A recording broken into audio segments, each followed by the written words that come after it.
Okay, teachers, welcome to another edition of Getting to Know the Curriculum.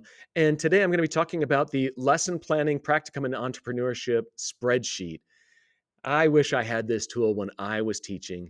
The main idea of this is to be twofold. One, give you the big picture of what you're going to be teaching over the course of a year, and then also have the lesson plans written out for you so that you can know step by step what to do in each day.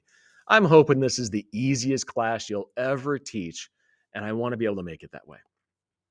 Let me show you some of the themes that you would have over the course of a year as you're teaching practicum and entrepreneurship.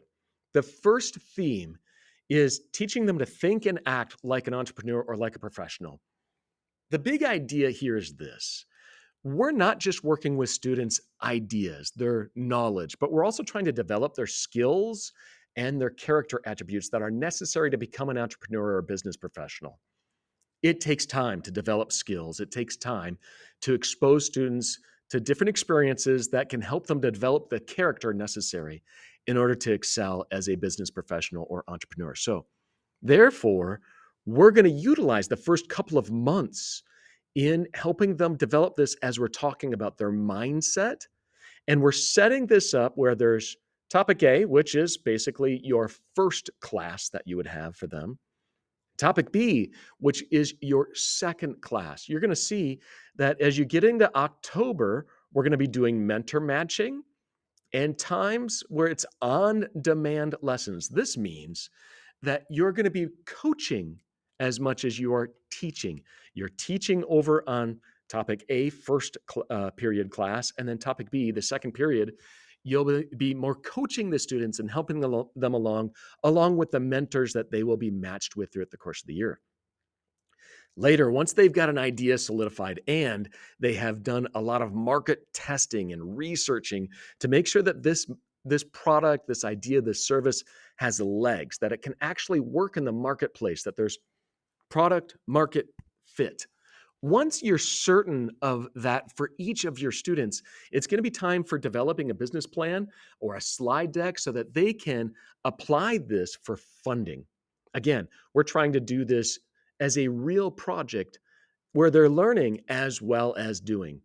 And so we're going to want students to get funding for their projects. How great would it be if they had $500 or $1,000 or $2,000 that they've raised in order to be able to put their business to work so that they can get the products necessary, any of the machinery or anything that they need?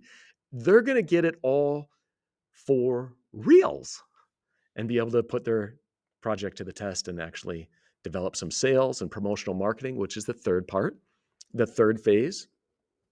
Once they've been able to sell it, if they say this is working, there's maybe it even goes viral within a community, that would be amazing.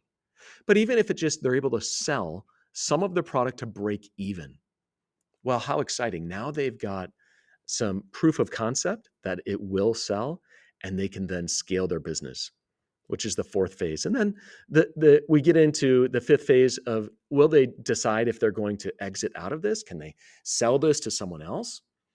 Or will they start to prepare for the practicum in entrepreneurship 2.0, which is for the summer and beyond, when they can build their business out, when they could scale it and maybe grow big?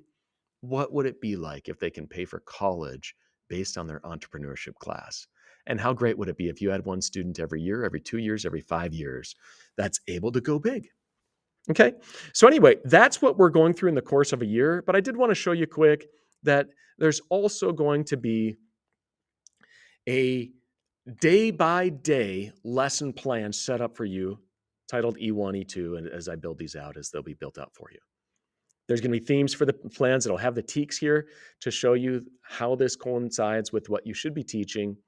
And the very first lesson, of course, you're setting up your classroom norms, rules, and culture, but I call it framing up the learning journey. And then there's all of the elements that you would have in each of these lessons. I hope that this is helpful. A few things just you'll see there's the rubrics and the objectives for teaching, stuff that you would see in a normal lesson plan.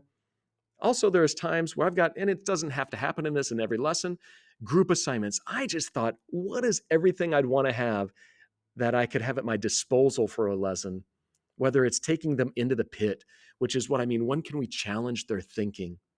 Or how am I going to be able to help them practice a skill? All of these things, their assignments, maybe the stuff that you would need, it's all there in this spreadsheet. And I hope this is helpful for you.